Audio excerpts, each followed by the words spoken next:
오늘날 기독교인들에게 있어서 세상에서 일어나는 일들을 성경 말씀으로 분별하는 것은 매우 중요한 사안입니다. 이것을 어떻게 이해하느냐에 따라 하나님의 진리의 길을 갈 수도 아니면 마귀의 거짓의 길을 갈 수도 있기 때문입니다. 성경의 교훈을 빌자면 공산주의나 이슬람은 기독교인들, 즉 성도들에게 있어 그들의 바램대로 척결되어야 할 사회의 악 혹은 기독교의 적이 아니라 바로 기독교인들에게 필수 불가결한 하나님의 도구라는 것입니다. 기독교인들의 관심은 공산주의나 이슬람의 완전한 타도와 배척일지는 모르겠으나 그것은 전혀 하나님의 관심사가 아닙니다. 하나님의 관심은 오로지 하나님의 백성들의 순종이며 이것이 안 되면 하나님께서는 공산주의나 이슬람을 기독교인들을 박해할 채찍으로 사용하신다는 것이 성경의 교훈이라는 관점인 것입니다. 이스라엘 백성들도 이집트나 바벨론 혹은 블레셋, 모압, 암몬, 족속 등 주변 위협 세력들에 대하여 혐오와 공포를 가지고 그들을 배척과 타도의 대상으로 여겼지만 하나님은 오히려 그들을 하나님의 채찍의 도구로 사용하셨습니다. 이스라엘의 백성들이 하나님을 떠나 우상을 숭배하며 하나님의 말씀을 속 중심에 두지 않았을 때에 하나님께서는 주변 나라들을 하나님의 거룩한 채찍으로 사용하셔서 이스라엘에게 그들을 사용하셔서 심판을 행하셨다는 것입니다. 이는 현재 한국 교회의 현실이기도 합니다. 한국 기독교인들도 오로지 공산주의 혹은 이슬람에 대한 공포와 혐오를 기반으로 그들을 타도와 제거의 대상으로 생각하고 있으나 아쉽게도 하나님은 그들을 사용하여 당신의 도구로 사용하고 계신다는 것입니다. 이 성경의 진리를 이해하는 것은 기독교인들에게 매우 중요합니다. 왜냐하면 오늘날 한국 기독교인들이 거의 이러한 성경의 역사적 교훈을 망각한 채 하나님의 말씀을 뒤로 한 채 먼저 자신을 관찰하지 않고 스스로 혐오에 빠져 성경의 이스라엘처럼 잘못된 길을 가고 있기 때문인 것입니다. 이스라엘이 멸망한 이유는 그들이 주변 위협 세력을 철저히 타도하거나 제거하지 못해서가 아니라 그들 자신의 배도와 우상 숭배 때문이었습니다. 그리고 가장 중요한 핵심은 그들이 그 주변 세력에 대한 혐오와 공포 때문에 바알이라는 우상 숭배에 빠졌었다는 사실입니다. 자, 그러면 오늘날 대한민국은 부와 번영이 있는 자유로운 대한민국입니다. 한국 교회도 공산주의에 대한 공포와 혐오를 가지고 있습니다. 이는 어쩌면 우리가 지켜야 할 것이 자유, 민주주의 경제가 아니라 우리의 부와 번영을 보장해주는 바알 신으로 섬기고 있다는 증거가 아닐까요?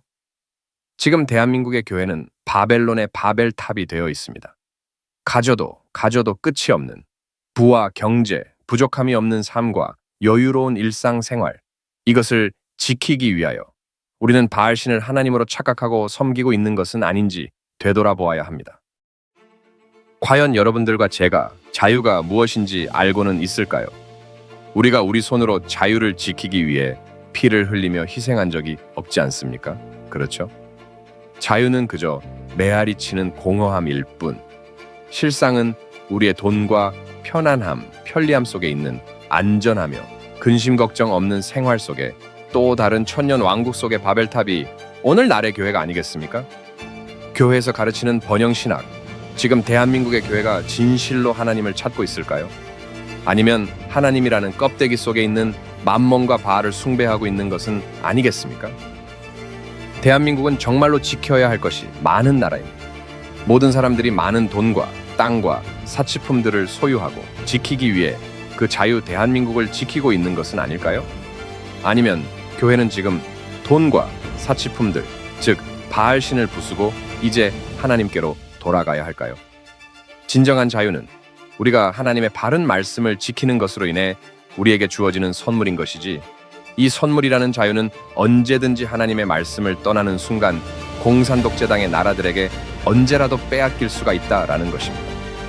나라를 지키고자 하는 것은 먼저 교회에 회개가 있어야 한다는 것입니다. 교회는 바알신을 버려야 합니다. 우상을 버리고 이 세상 시스템을 의지하는 교회는 회개하고 하나님의 바른 말씀으로 반드시 돌아와야 모든 것이 회복될 줄을 믿습니다. 예전 우리나라는 일제 치하 시절 거의 1세기 전 한국교회가 신사참배라는 배도의 길을 택했기에 하나님께서 공산주의라는 채찍을 사용하셨다는 그 진실을 인지할 수 있는 것 아니겠어요? 우리는 지금의 자유민주주의라는 시스템 속에서 하나님이 아닌 물질 만능주의를 섬기는 맘몬을 의지하고 있습니다. 그렇다면은 우리는 또 다시 하나님을 배반한 일제시대의 성도들처럼 또 다시 6.25라는 큰 전쟁을 이 땅에서 경험할 수도 있다라는 것입니다. 여러분, 사람들은 언제 하나님을 찾고 부르짖고 하는지 아십니까? 이스라엘 백성들이 이집트에서 많은 고난을 당할 때에 그들은 하나님을 찾았습니다. 초대교회의 성도들은 핍박과 박해 속에서 가장 뜨거웠던 신앙생활을 하였습니다. 네, 그리스도인은 많은 고난 속에서 더욱 주님을 찾고 부르짖으며 더욱 성장하였습니다. 지금의 대한민국과 또는 미국이라는 나라의 성도들이 고난과 박해가 없이 하나님이 주신 자유라는 선물에 빠져 방탕하며 지내지는 않은지 우리는 되돌아봐야 합니다.